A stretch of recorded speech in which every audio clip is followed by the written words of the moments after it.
అప్పుడు వాళ్ళు ఏమన్నారంటే ఏదైనా సులభమైన వ్రతాన్ని బోధించండి స్వామి అని చెప్తే అప్పుడు ఈ కుమారస్వామి ఈ సూత మహాముని ఏం చెప్పారంటే ఒకసారి కుమారస్వామి పరమశివుని దర్శించి తండ్రి మానవులు ఏ వ్రతం చేయటం వలన వంశవృద్ధిని పొంది సమస్త కోరికలు తీరి సకల శుభాలను పొందారని అని అడగగానే వెంటనే యొక్క సూత మహాముని అంటే శ్రీ వరసిద్ధి వినాయక స్వామి వారి యొక్క వ్రతం చేసే శుభం జరుగుతుంది చెప్పారు. అప్పుడు ఒక వినాయక ఉత్పత్తి జరిగింది.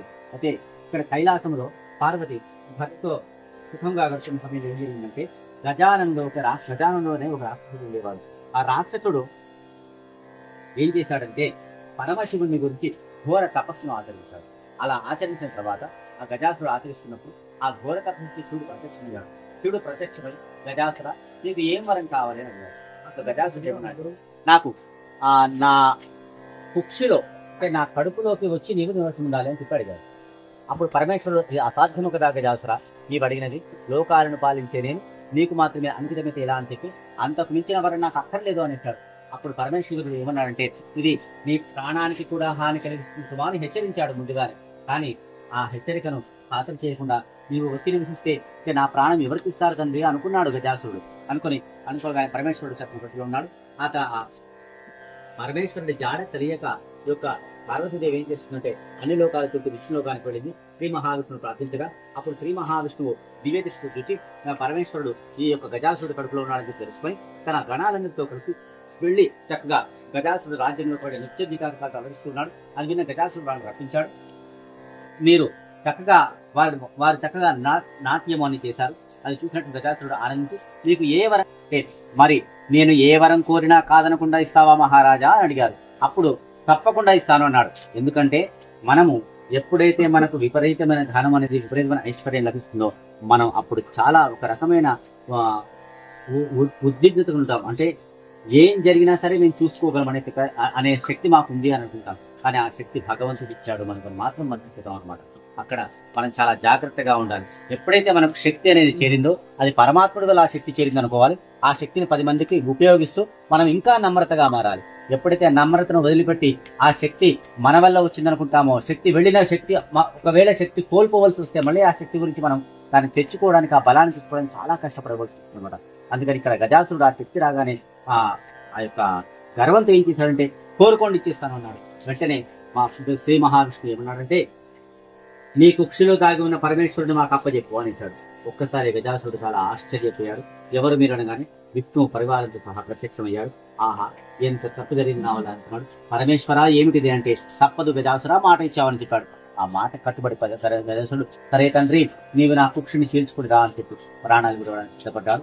అలా ఈ యొక్క గజాసురుడు ప్రాణాలు విడిచాడు. ఆ పరమేశ్వరుడు గజాసురుడు కుక్షిని చీల్చుకుని బయటికి వచ్చాడు. బయటికి రాగానే గజాసురుడు ప్రాణాలు వదులుతూ వదిలే సమయంలో ఏమన్నాడంటే పరమేశ్వరుడితో ఓ పరమేశ్వర నా శిరస్సును నేను ఉత్తరం వైపుకు తలంచుకుని పడుతూ ఉంటాను. నా శిరస్సును ఎవరికైనా సరే అలంకరించి దానికి ఒక ప్రతిష్టం తెచ్చే విధంగా ప్రవర్తించండి అని ప్రార్థించాడు. అప్పుడు ఈ యొక్క పరమేశ్వరుడు దాసను వరమించాడు. అలా పడుకుని ఉన్నాడు. శిరస్సును ఉత్తరం వైపు పడుకుని ఉన్నాడు వరించాడు ఒక గజాసురుడు. ఆ సమయంలో ఈ పార్వతీదేవి ఏం చేస్తుందంటే భర్త వస్తాడు కదా అని చెప్పి ఆనందంలో చక్కగా స్నానం చేస్తూ ఆ నలుగు పిండితో ఒక బొమ్మను తయారు చేసింది. ఆ బొమ్మకు ప్రాణ ప్రతిష్ఠ చేసింది. ఆ ప్రాణ ప్రతిష్ఠ చేసి ఒక వినాయకుడిని తయారు చేసింది. అంటే ఇట్లాంటి రూపం కాకుండా మామూలు బాలుడుగా ఒక బాలుడిని ప్రతిష్ఠ చేసింది. ఆ బాలుడు ఉద్భవించాడు. ఆ బాలుడు చక్కగా ఆడుకుంటాడు. గుమ్మం ముందర కాపలా కాయన అనాంతి పార్వతి చెప్పింది. ఆ బాలుడు గుమ్మం ముందర కాపలా కాస్తున్నాడు కైలాసంలో. ఆ సమయంలో పరమేశ్వరుడు అందరితో కలిసి వచ్చాడు. చక్కగా వచ్చి ఈ పరమేశ్వరుడు ఏం చేశాడంటే గుమ్మం ముందర బాలుని ఓ బాలక జరుగు నేను లోపలికి వెళ్తాను చెప్పగానే నేను లోపలికి వెళ్ళడానికి వీల్లేదని చెప్పాడు. నేను పరమేశ్వరుని పార్వతి భర్తను అని చెప్పినా సరే వినకుండా మా అమ్మగారిని అడిగి వస్తాను, అమ్మ ఆజ్ఞ అయితే మిమ్మల్ని పంపిస్తానని చెప్పగానే పరమేశ్వరుడు కోపం యుద్ధం చేయని ఆరంభించాడు. ఆ యుద్ధంలో ఇద్దరు కూడా సముద్రంగా యుద్ధం చేస్తున్నారు. అయితే పరమేశ్వరుడికి చాలా అసహనం వచ్చి తన త్రిశూలాన్ని విసిరేశాడు. అప్పుడు ఆ బాలుడి కంఠం దిగుపడిపోయింది. వెంటనే పార్వతీదేవి వచ్చి చాలా విలపించింది. ఆగా ఎంత పని చేశారు, మన పుత్రుడు నేను అభ్యంగన స్నానం చేస్తూ నలుగుపుడితో ప్రాణిస్తున్న పుత్రుడు అని చెప్పగానే వెంటనే పరమేశ్వరుడు చింతించి అయ్యో ఎంత పని జరిగినప్పుడు వెంటనే ఆ ఉత్తరం వైపు ఉన్నటువంటి గజాసురుడు తలను తీసుకుని చెప్పి ఆ తలను తీసుకొచ్చి ఈ బాలుడి కత్తిరించాడు. అప్పుడు వెంటనే ఆ గజాననుడు ఏర్పడ్డాడు అనమాట. అలా గజానుడు ఏర్పడిన తర్వాత కుమార సంభవం కూడా జరిగింది. అలా కుమారస్వామి ఏం చేశాడంటే తండ్రి గణాధిపత్యం ఉసంగమని దేవతలు అడుగుతున్నాడు. వెంటనే ఈ గజానుని కుమారస్వామి తీసుకుని వచ్చి మీకు ఈ దేవతా గణాలందరికీ కూడా ఆధిపత్యం ఇవ్వాలి అంటే మీరు ముల్లోకాలలో ఉన్నటువంటి పుణ్యనదులన్నీ తిరిగి రావాలని చెప్పాడు. వెంటనే కుమారస్వామి తన నెమలి వాహనానికి తిరుగుతూ ఉన్నాడు. చాలా చక్కగా ఉందని చెప్పి, కానీ ఇప్పుడు గజానుడు ఏం చేశాడంటే, తండ్రి నేను ఎలా ఇటువంటి స్థితితో, ఇటువంటి ఆకారంతో నేను ఎలా వెళ్ళి నెమలి వాహనాన్ని, నేను ఎలా వెళ్ళి ముల్లోకాలు తిరిగి రాగలను?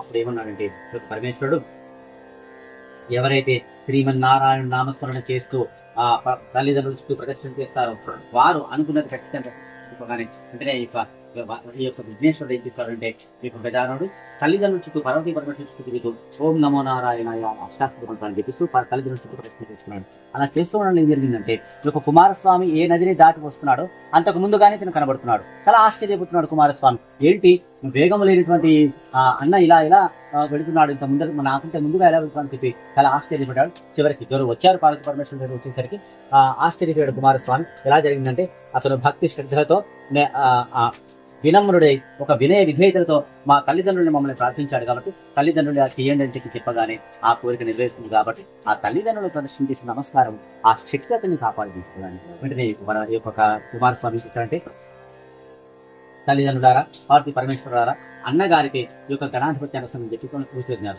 అలా గజానుడు యొక్క ఏం చేశాడంటే విఘ్నేశ్వరుడు అయ్యాడు. అన్ని విఘ్నాల అధిపతి ఆ విఘ్నాన్ని తొలగించే విధంగా కూడా గణేశుడు అప్పటి నుంచి గణాధిపతి కాబట్టి శ్రీ మహాగణాధిపతి అని అనుకుంటాం. అలా గణాధిపతి అయినటువంటి విఘ్నేశ్వరుడు చక్కగా ఆనందంగా ఉంటూ కుటుంబంలో ఉండాలని నైవేద్యాలు పెట్టారు ఆ గణాధిపతికి అందరి దేవతలు. అవి తిని చాలా ఆయాసంగా ఉంటుంది చేత ఒక్కసారి ఈ ఆయాసంతో ఈ పార్వతీ పరమేశ్వరుడు నమస్కరించాలనుకున్నాడు. అలా నమస్కరిస్తున్న సమయంలో అతని యొక్క కొంచెం ఆయాసం వచ్చేసి అవస్థ పడుతూ ఉన్న సమయంలో చంద్రుడు శిరస్సు శివుడి శిరస్సు చంద్రుడు పక్కపక్క నవ్వాడు. ఆ వెంటనే ఆ దిష్టి తగిలి ఆ విఘ్నేశ్వరుడు యొక్క పుట్ట చిట్లినట్టు అయిపోయింది. అది చూసిన పార్వతీదేవి చాలా కోపించి, ఓ చంద్ర, నీ అందాన్ని చూసుకుని ఇలా విరవేగావు కాబట్టి నిన్ను చూసిన వారు నీలాపరించులు పాలవుతారని చెప్పి శపించింది. వెంటనే ఆ శాపంతో అట్లా చాలా కష్టాలు పడుతున్నారు. అప్పుడు దేవతలందరూ వచ్చి ఏమన్నారంటే, అమ్మా క్షమించు తల్లి, ఇట్లాంటి తప్పు జరిగింది, తెలియక జరిగింది తప్పు చంద్రుడి వల్ల.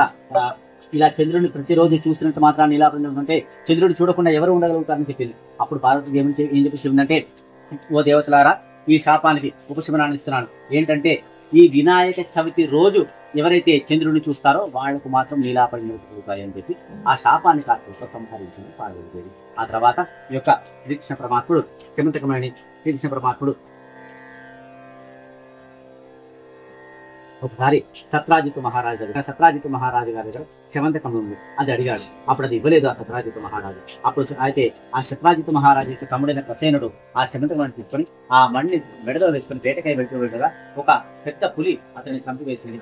అయితే అతను చనిపోయాడు. ఆ క్షమంతకం పడిపోయింది. అప్పుడు జాంబవంతుడు అక్కడికి వస్తూ ఆ పులిని వేటాడుతున్న ప్రసేనుడిని చూసినటువంటి ఆ ప్రసేనుడిని చూసి ఆ యొక్క మణిని తీసుకొని తన ఇంటికి వెళ్ళాడు. తన గుహలోకి వెళ్ళాడు. తన కుమార్తెకి ఇచ్చాడు. అయితే ఇక్కడ ఈ సత్రాజిత్తు కృష్ణుడు అడిగాడు కాబట్టి కృష్ణుడే ఇలా చేశాడేమో అని చెప్పి నిందలు వేస్తున్నాడు. అయితే అంతకుముందే శ్రీకృష్ణ పరమాత్ముడు పాలను తిప్పుతుండగా చవితి రోజు, వినాయక చవితి రోజు ఆ పాలల్లో ఆ చంద్రబింబం కనబడింది. అది చూసి చాలా భయపడ్డాడు. అప్పటికి కృష్ణుడు అనుమానపడ్డాడు.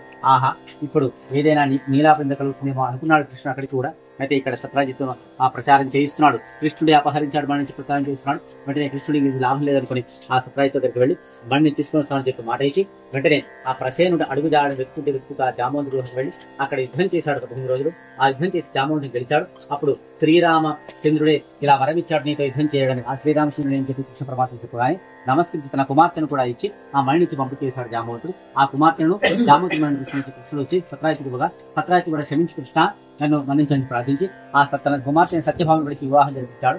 అలా వివాహం చేసుకుని కృష్ణ పరమాత్మ వారికి వెళ్ళాడు. అయితే ఋషులందరూ కూడా ఏమన్నారంటే, నువ్వు కృష్ణ పరమాత్మ ఇలా ఇప్పటి వరకైతే నీవు పరమాత్ముడి కాబట్టి ఇట్లాంటి నీలాపరిందను తొలగించుకోగలిగావు, మా పరిస్థితి ఏమిటి అని వాళ్ళు ప్రార్థించారు. అప్పుడు ఋషులపత్నులు అప్పుడు కృష్ణ పరమాత్మ ఏంటంటే, ఋషిపత్నులందరూ గారు ఒకసారి ఋషులు యజ్ఞం చేస్తూ ఉండగా ఇంద్రుడికి అందరూ కూడా ఆ ఋషిపత్నులను మోహించగానే ఈ ఋషులే ఋషిపత్నులాగా కనిపిస్తూ ఉన్నారు. అప్పుడు అది చూసినటువంటి ఋషిపత్నులు చాలా బాధపడి శపించబోతుంటే అటువంటి వారించి నారద మహర్షి వారించారు. ఇలా జరిగింది తప్పు తెలుసుకోగానే వెంటనే వాళ్ళందరూ కూడా ఏమన్నారంటే, ఇటువంటి నీలాపరిందలు వినాయక చవితిలో చంద్రుడు చూడడం వల్ల కలుగుతున్నాయి. తండ్రి కృష్ణ పరమాత్మ ఎలా వీటిని తప్పించుకోవాలని చెప్పగానే వెంటనే ఆ అగ్నిదేవుడు అందరూ కూడా వీళ్ళందరూ దేవతలు కూడా ప్రార్థించగా అప్పుడు ఈ యొక్క శ్రీకృష్ణ పరమాత్మ ఏం చేస్తాడంటే, ఈ వినాయక చవితి రోజు ఒకవేళ చంద్రుడిని చూసినట్లయితే వాళ్ళకు కూడా ఎటువంటి కష్ట నష్టాలు అపరిందలు కలగకుండా ఉండడానికి ఈ యొక్క వినాయక వ్రత కథను చదివి ఎవరైతే ఆ వ్రత కథను చదివాక అక్షింతలు వేసుకుంటారో వారికి పొరపాటున వినాయక చవితి రోజు చంద్రుడిని చూసినా నీలాపంజలో కలవకుండా ఉంటుంది కాబట్టి శ్రీకృష్ణుడు ఉపశమనాన్ని ఇచ్చాడు ఈ యొక్క దర్శనం. అది అంటే చూడకూడదు, మనం కావాలని అక్షంతలు వేసుకున్నా కానీ చేయకూడదు. చూడకుండా మనం ప్రయత్నించాలి. ఒకవేళ పొరపాటున తెలియగా ఆ అక్షంతలు వేసుకున్న పుణ్యం మనం రక్షిస్తున్నారు అనమాట ఆ కృష్ణ పరమాత్ముడు.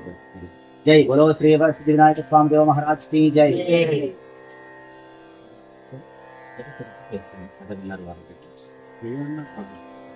నా ముందరికి రావాలమ్మా, ఉన్న చోటనే ఉండాలంటే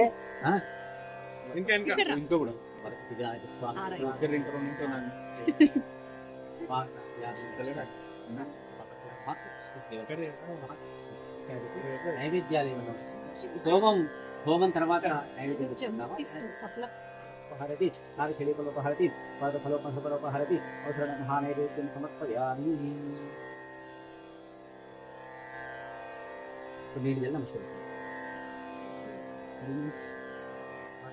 మీకు నిలబడి హారతి ఇవ్వడము.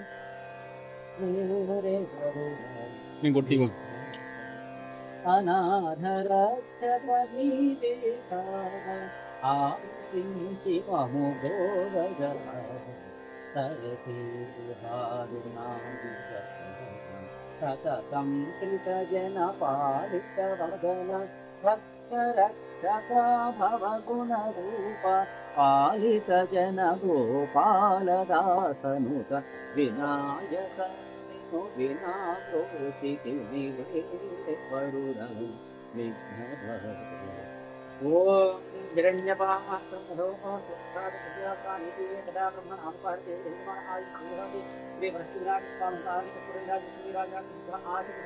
శ్రీ వరసిద్ధి వినాయక స్వామి దేవ మహారాజ్ కి జై. నమస్కరించుకోవడం.